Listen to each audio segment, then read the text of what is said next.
baada ya kufanyika kwa upangaji wa draw ya mashindano ya FA Cup Zanzibar katika hatua ya 16 bora. Ushindani unatarajiwa kushika kasi huku timu zikijipanga kwa michezo mikali inayokwenda kusubiriwa kwa hamu kubwa. Draw hiyo imebainisha mipambano itakayokwenda kuzikutanisha baadhi ya vilabu zenye historia na ushindani mkubwa, hali itakayoongeza msisimko kwa washabiki na wadau wa soka visiwani Zanzibar. Timu zote sasa zinaelekeza nguvu zake katika maandalizi ya kina, zikilenga kusonga mbele na kujiweka katika nafasi nzuri ya kuwania taji la michuano hiyo. Bodi ya ligi Zanzibar ambao ni ratiba inayotuongoza katika mashindano yetu, kwa maana ratiba mama ya mashindano yetu makuu ya PBZ Premier League.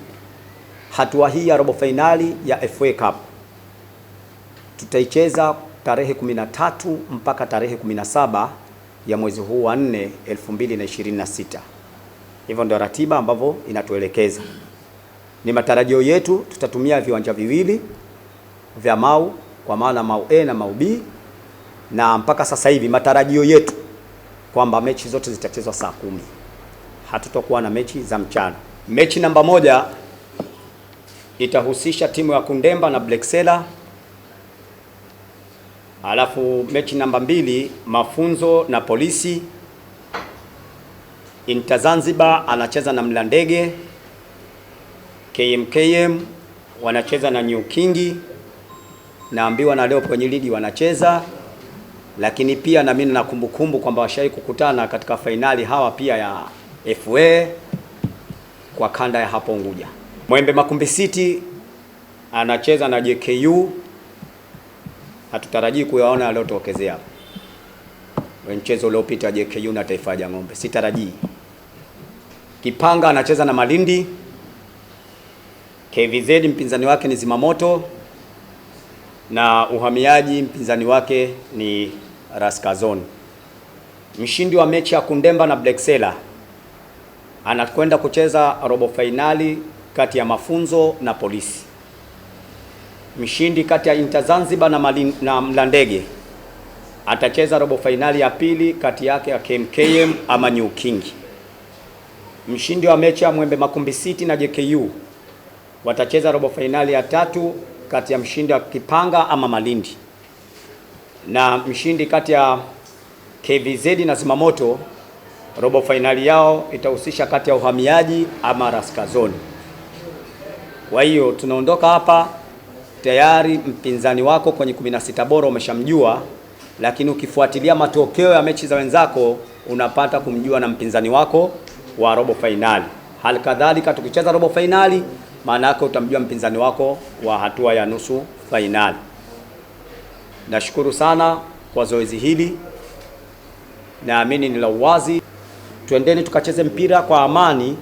Huu mkwamo tulionao wa udhamini kwenye FA, vilabu tunaumia, angalau na sisi tupate chochote kwenye FA.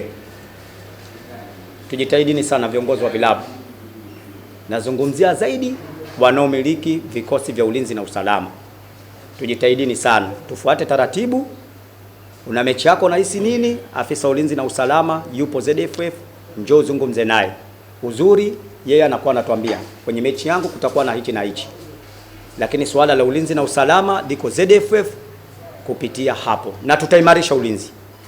Kuna maeneo tutaenda kuyakagua, kuna watu wanatuadhibu na wao wanaruka kuta za watu.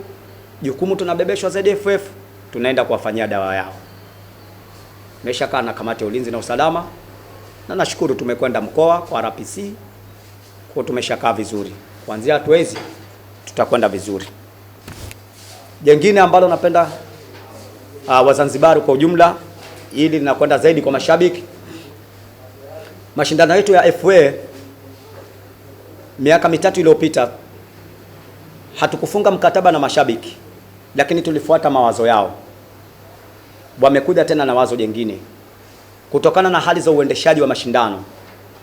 Kuanzia hatua ya 16 bora kutakuwa kuna mabadiliko ya kiingilio kutoka shilingi 1000 tulizoea miaka 3, ambao waliomba wenyewe vilabu mashabiki kwamba tuwasaidie kutokana na hali, lakini pia wamekuja nao kumbe wameshaona. Sasa sijajua kuna faida hizo wanazozipata kwa uwanjani zinazotajwa huko nje, ndio wameona na wao sasa tupandishe. Kwa hiyo kuanzia hatua hii ya 16 bora kiingilio itakuwa ni shilingi 2000.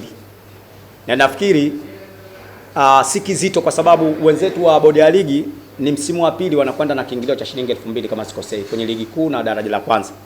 Kwa hiyo kwenye FA Cup kuanzia hatua 16 bora sasa hivi tiketi ama kiingilio cha uwanjani itakuwa ni shilingi 2000 panapo majaliwa, kuanzia tarehe 13 mpaka 17.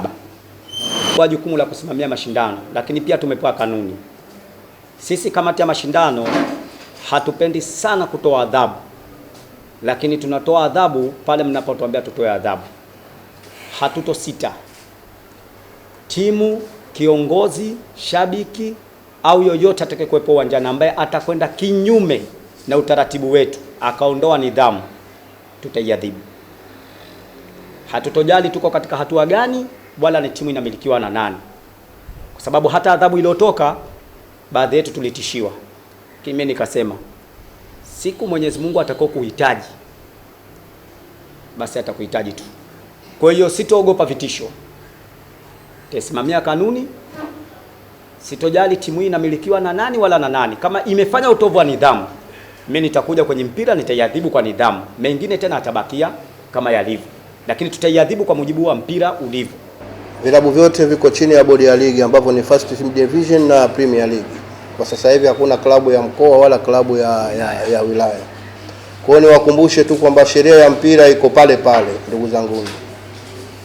Tusiwe tunacheza kombe la FA tukaweka dharau fulani kwamba labda tukifanya kitu fulani tunaadhibiwa kama FA.